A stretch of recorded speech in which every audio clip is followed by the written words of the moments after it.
When should you use parts therapy when working with a client? Well, there are a few telltales, if you will, a few expressions or words that kind of give it away, so to speak. So I'll give you a few examples. A client comes in and says, I would like to do this, but I don't know. At the same time, I feel like I shouldn't. Or they say, a part of me would like to do this, but then another part of me says, well, maybe I shouldn't do this. On one hand, I liked this soup. On the other hand, it had too much, potatoes, whatever, right? Whenever you hear the person you're talking to, when you hear them speaking in, so to say, doubles or opposites, that's a good sign right there that you can actually use parts therapy.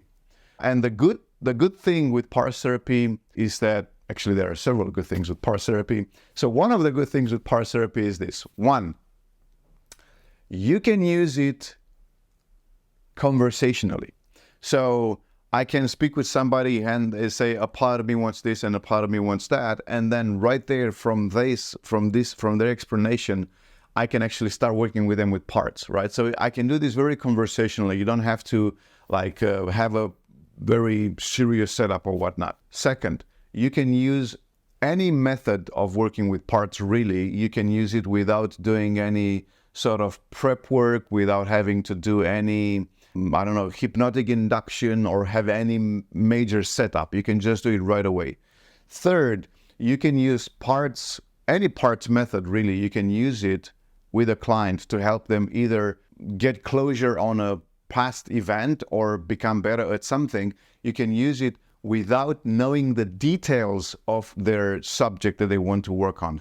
It can be completely hidden. You don't have to know it. They don't have to say it. Of course, it will help if they say it. But if they don't say it, you can just as well help them. So these three things are super, super valuable and super important. And this is something that I always tell my students to go out to the world and say, hey, I can help you without you actually telling me what your problem is. I can still help you, because some people are afraid of or ashamed of, giving details about their problems or their issue. And therefore, they never search for help. They never look for help because they don't want people to know what their problem is. But if you use parts therapy, then you can help them without actually knowing the details. Let me show you how I introduce the working with parts with a client.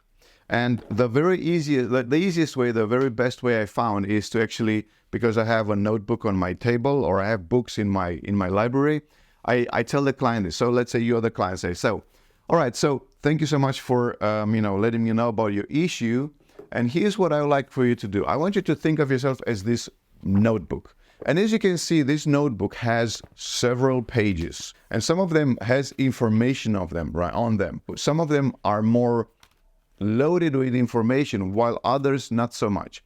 Well, if this is you and you have all of these pages, then in the very same way, I want you to think of yourself as being the total sum of all the different parts, aspects, resources that you have. When you say, I have this problem, basically, we know that there is a part of you that is causing the problem, or at least a part of you, at least one that is causing the problem or maintaining the problem.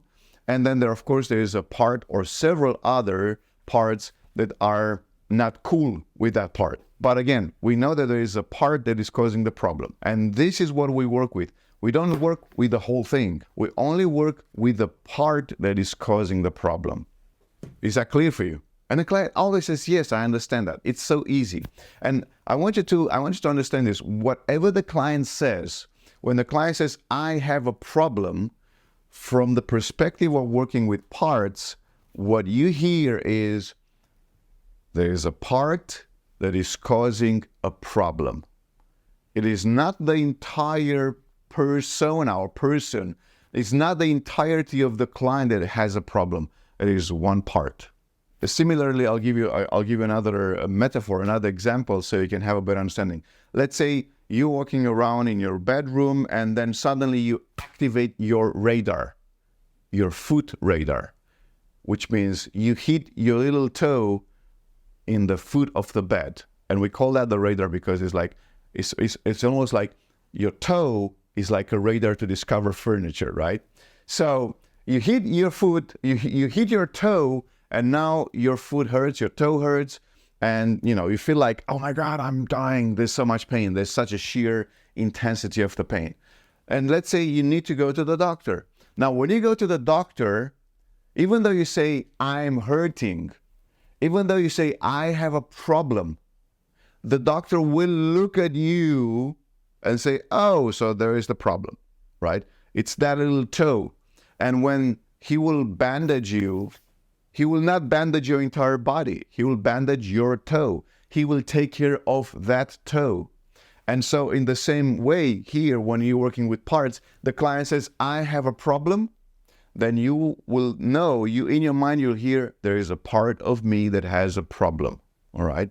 And at the same time, you can even think, so there is a part of this client who is complaining about another part of this client, right? At least one part complains about at least one part. So this is what I want you to focus your mind on, that when you are working with clients or yourself, when you say, I have a problem, always remember that it's not you in your entirety that has a problem, but it is a part of you that has a problem. And all you need to do is just to identify the part. So coming back to working with parts, basically I give this brief presentation. I say, so you are this, and there is a part of you that is causing the problem, and the client gets it. So then I say, so what we need to do now is to find that part or parts that are causing the problem and then work with them. Is that cool with you? And the client says, yeah, okay. And then let's go to work. In the next session, I will share with you how you can work with parts. Let's say the easiest way, the easiest method of all that you can use to work with parts.